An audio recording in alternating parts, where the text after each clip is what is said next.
Okay, ಎಲ್ರಿಗೂ ನಮಸ್ಕಾರ. Of course ಎಲ್ಲರೂ ಹೇಳ್ದಂಗೆ ರಾಜೇಶ್ ಅಂದರೆ ನನಗೆ ತುಂಬ ವರ್ಷದಿಂದ ಪರಿಚಯ. ಆ್ಯಂಡ್ ಏನಂದರೆ ಸಿ ಎಯಿಂದ ಅವ್ರಿಗೆ ಸಿನಿಮಾ ಟಚ್ ಆಗಿರೋದಕ್ಕಿಂತ ಅವ್ರಿಗೆ ಮುಂಚೆಯಿಂದನೂ ಸಿನಿಮಾ ಅಂದರೆ ಭಾಳ ಇಷ್ಟ.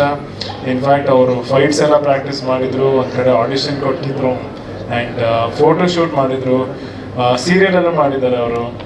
ಆ್ಯಂಡ್ ಅಂದರೆ ಇವಾಗ ಏನಕ್ಕೆ ಹೇಳ್ತಿದ್ದೀನಿ ಅಂದರೆ ಈ ಸಿನಿಮಾನ ಅವರು ತುಂಬ ಪ್ಯಾಷನ್ ಇಟ್ಕೊಂಡು ಮಾಡಿದ್ದಾರೆ. ಆ್ಯಂಡ್ ನೀವು ನೋಡಿದ್ರೆ ಟೀಮಲ್ಲಿ ಇಡೀ ತಂಡ, ಇನ್ಫ್ಯಾಕ್ಟ್ ಟೆಕ್ನಿಷಿಯನ್ಸ್ ಆಗಲಿ, ಡೈರೆಕ್ಟರ್ ಆಗಲಿ, ಸಿನಿಮಾಟೋಗ್ರಾಫರ್, ಮ್ಯೂಸಿಕ್ ಮಾಡಿದ ಪ್ರತಿಯೊಬ್ಬರು ಇಲ್ಲಿ ಸಿಕ್ಕಾಪಟ್ಟೆ ಪ್ಯಾಷನ್ ಕಾಣಿಸ್ತಿದೆ ನನಗೆ ಸಿನಿಮಾದಲ್ಲಿ. ಆ್ಯಂಡ್ ಶೋರಿಲ್ ಕೂಡ ತೋರಿಸಿದ್ರು, ತುಂಬ ಚೆನ್ನಾಗಿದೆ, ಸಖತ್ ನಗು ಬರುತ್ತೆ, ಖುಷಿ ಆಗುತ್ತೆ, ನಮ್ಮ ಕಲ್ಚರ್ ಅನ್ನೋದು ಆ ಸಿನಿಮಾದಲ್ಲಿ ನಿಮಗೆ ಕಾಣಿಸುತ್ತೆ. ಆ್ಯಂಡ್ ನನಗೆ ಬ್ಯಾಕ್ಗ್ರೌಂಡ್ ಸ್ಕೋರ್ ಅವರು ರಾಕೇಶ್ ಅಲ್ಲ ಸಖತ್ ಇಷ್ಟ, ಯಾಕಂದರೆ ಸಿನಿಮಾಗೆ ಒಂದು ಲೈಫ್ ಕೊಟ್ಟಿದ್ದಾರೆ. ಆ್ಯಂಡ್ ಈವನ್ ಸಿನಿಮಾಟೋಗ್ರಫಿ ತುಂಬ ಚೆನ್ನಾಗಿದೆ ಗುರುಪ್ರಸಾದ್ ಅವರು. ಆ್ಯಂಡ್ ಅಫ್ಕೋರ್ಸ್ ನಮ್ಮ ಮಹಾಂತೇಶ್ ಬಗ್ಗೆ ಹೇಳಲೇಬೇಕು, ಫ್ರೆಂಚ್ ಬಿರಿಯಾನಿ ಫಸ್ಟ್ ನೋಡಿದ್ದು. ಆ್ಯಂಡ್ ಇವ್ರನ್ನ ಸ್ಕ್ರೀನಲ್ಲಿ ನೋಡೋಕ್ಕೆ ತುಂಬ ಖುಷಿ ಆಗುತ್ತೆ, ಇವ್ರು ಬಂದರೆ ನಗು ಬರುತ್ತೆ.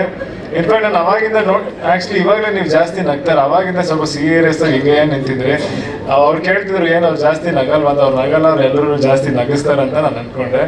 ಬಟ್ ಡೆಫಿನೆಟ್ಲಿ ಈ ಸಿನಿಮಾ ನೋಡೋಕೆ ನಾನು ಕಾಯ್ತಾ ಇದ್ದೀನಿ. ಆ್ಯಂಡ್ ಇಡೀ ಟೀಮ್ಗೆ ಆಲ್ ದಿ ಬೆಸ್ಟ್.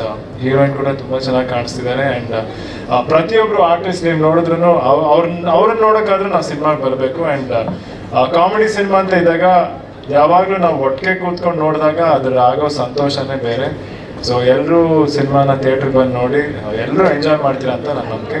ಬೆಸ್ಟ್ ವಿಷಯ ಇಡೀ ಟೀಮ್ಗೆ all the best. Thank you.